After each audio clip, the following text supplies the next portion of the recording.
우리가 한 해가 시작되면 3번 결심합니다. 1월 1일 날 결심하죠. 네. 그다음에 설날 결심합니다.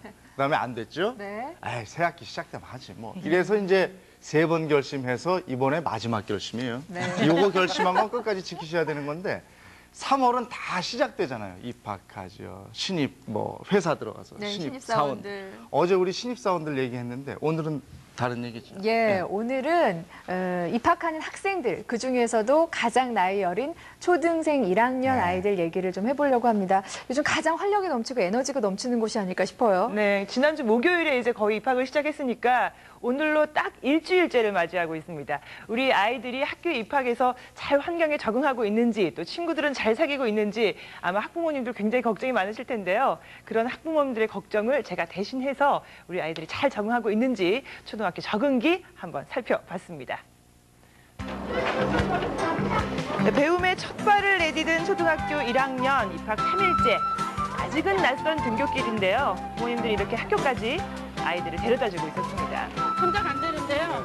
조금 안심이 못 돼서 데려다 주는 거예요. 우리야, 공부 열심히 하고 선생님 말씀 잘 듣고. 여기다 들어있는 거. 네, 어머니들은 아무래도 아직 마음이 놓이지 않은 것 같죠? 자, 아이가 들어가고도 한참을 눈길을 떼지 못하더라고요. 편집하지 말아주세요. 자, 이 파릇파릇한 기운이 느껴지세요? 이제 1학년이 된 지 딱 3일 됐습니다. 바로 1학년 4반 교실을 찾아왔는데요. 이제는 학생이 된 우리 아이들 과연 잘 적응하는지 한번 볼까요? 이름이 뭐야? 자, 이름표에 이렇게 1학년이니까 또 새 가방, 한눈에 저 신입생이에요 라는 티가 나는데요. 자, 너무 의욕이 넘쳤습니다. 자, 이제 질서 수업부터 하기로 했는데요. 다른 반은 지금 교실에서 수업 중이잖아.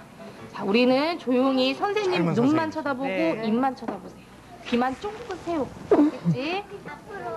자, 첫 수업 과제는 신발 주머니 정리하기. 두 번째 게 어떤 게 더 예뻐요? 자, 첫 번째처럼 놓겠습니다. 그 연습을 한번 해볼게요. 자, 연습을 해보는데 이렇게 조금의 틈만 있으면 신이 나고요. 그런데 이번엔 또 사고가 나기도 합니다. 그냥 풀이 터졌을 뿐인데 아이들이 난리가 났어요. 심지어 아이들이 사라지기도 하고요. 나오세요. 그냥 들어가라고 한 적 없어. 아니, 깜짝 놀랐잖아. 저기 아니에요. 자리로. 네, 선생님도 많이 놀랐는데요.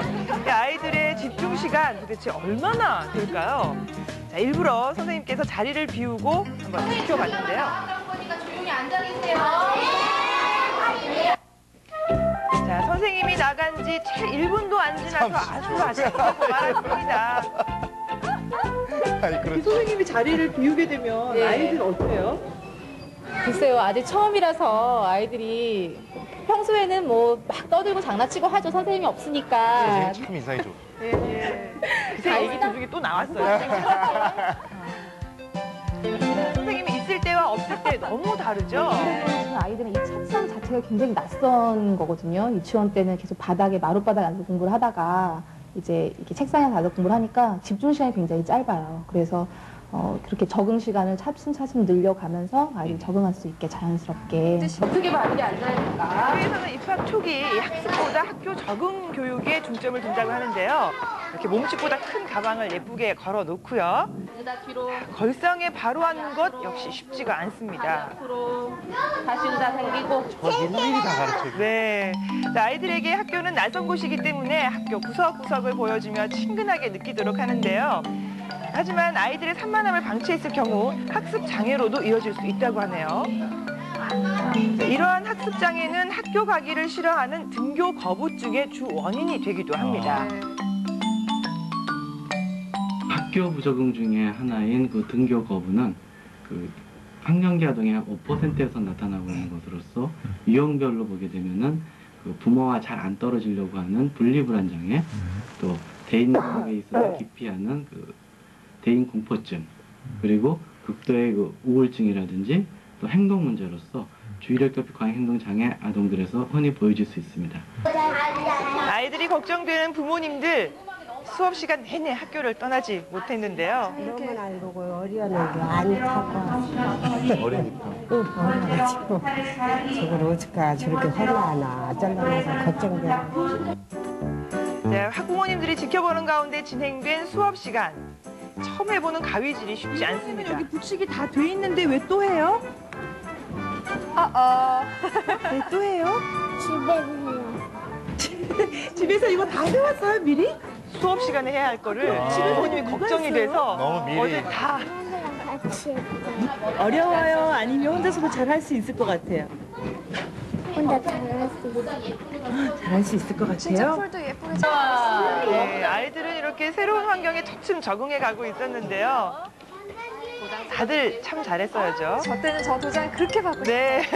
자, 그런데 이 적응이 쉽지만은 않습니다. 학교에 가야 할 시간인데 깊은 잠에 빠져 있는 우리 인성이. 이성아, 학교 가야지.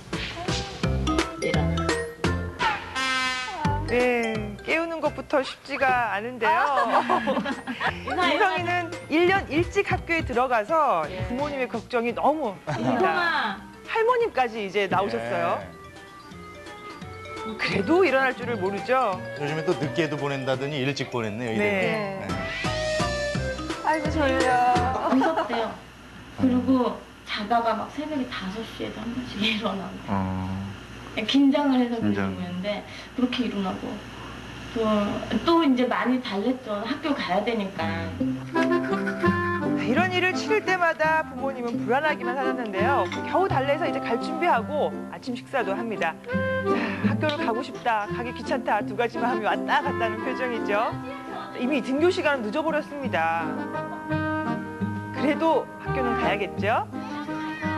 가는 길 내내 어두운 아이의 얼굴에 엄마도 하루 종일 무거운 마음일 수밖에 없는데요. 안녕, 이성아, 엄마 다녀오겠습니다. 이제 안녕.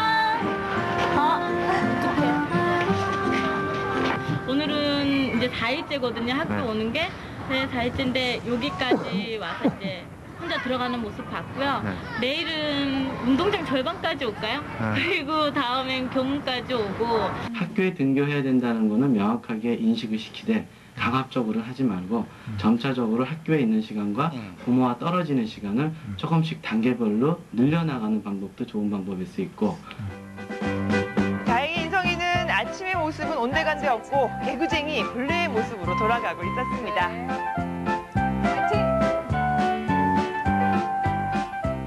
초등학교, 중학교, 고등학교, 뭐 대학교 부모님들 걱정이 끊임이 없죠. 네. 그런데 제발 우리 부모님들 오버하지 마시고 학교와 아이들에게 맡겨주십시오. 네. 그리고 아이들 이렇게 학교 가려고 그러면 괜히 배 아프고 막 이런 친구들도 있어요. 예, 그런 경우 참 많죠. 저도 생각을 해보면 그런 경우가 있었던 것 같아요. 그런데 저도요. 학교 가지 마 그러면 배가 이제 안 아프기 시작하더라고요. 그런데 이렇게 학교를 가기 시작할 때 학교를 가고 싶어하는 아이들과 학교를 가기 싫어하는 등교 거부증을 보이는 그런 아이들이 있는데 이렇게 등교 거부증을 보이는 경우에는 부모님의 보호나 그리고 관심이 너무 커서 큰 아이들일수록 많이 나타난다고 합니다. 네. 그러니까 부모님들이 아까 말씀드렸던 것처럼 너무 걱정 많이 하시지 마시고요. 아이들에게 그리고 또 선생님들에게 맡기는 것도 중요할 것 같고 또 아이들에게 오히려 뭐 챙겼니? 숙제했니? 똑같은 질문을 계속해서 반복해서 하는 것은 오히려 아이들에게 더 부담스러울 수 있다고 하니까 그것도 자제를 해 주시는 것이 좋겠습니다. 네. 나이 50이 다 돼가는 저도 회사 가기도 싫거든요. 근데 처음 학교 가는 저 신입생들 얼마나 두려움이 많겠어요. 네. 근데 그 두려움을 극복해 주는 거 역시 어머니와 아버지, 그리고 부모의 힘이 크다 그럽니다. 아이들이 집에서 오면은 뭐 재밌는 거 배웠어? 친구 짝 이름은 뭐야? 이런 거 물어보셔야 되는데 뭐 숙제 잘했니? 공부 잘했어? 뭐 선생님이 너한테 질문 시키시디? 뭐 이렇게 물어보니까 아이가 주눅을 닳게 되는 거죠. 네. 이기는 법만이 아니라 좀 지는 법도 가르쳐 줘야 되고요. 친구건 선생님이건 그 아이에게 약간 무심하거나 미워할 수도 있다는 것 좀 가르쳐서 내공을 키워주는 게 제일 중요한 것 같아요. 예. 근데 저희가 어렸을 때 부모님한테 제일 많이 들은 얘기는 뭐냐면 나가 놀아라 그거였어요. 근데 요즘 부모님들이 나가 놀아라 하는 부모님들 없거든요. 그러니까 자녀가 한둘이 되다 보니까 자기도 모르게 과잉으로 보호하게 되고 그러다 보니까 아이들의 능력을 과소평가하게 된단 말이죠. 그러니까 아이들은 거기에 적응하게 되고요. 근데 삐아제라고 하는 그 발달심리학자가 강조해서 하는 얘기가 있어요.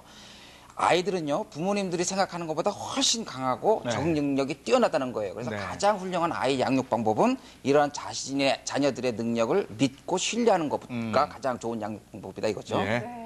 집에서 그냥 어린 응석 바지로만 봤는데 이제 초등학교 들어가니까 얼마나 걱정이 많이 되시겠어요. 특히 첫 아이의 경우는 더 그러실 텐데 어른들도 새로운 환경에 적응하는 게 굉장히 시간이 걸리지 않습니까? 전문가들이 아이들이 적응하는데 시간을 좀 더 주면 그리고 어른들이 이렇게 지켜봐 주면 잘 적응할 것이다. 시간이 문제다라고 얘기를 하고 있습니다. 우리 아이들 지켜봐 주십시오. 아주 특별한 아침입니다.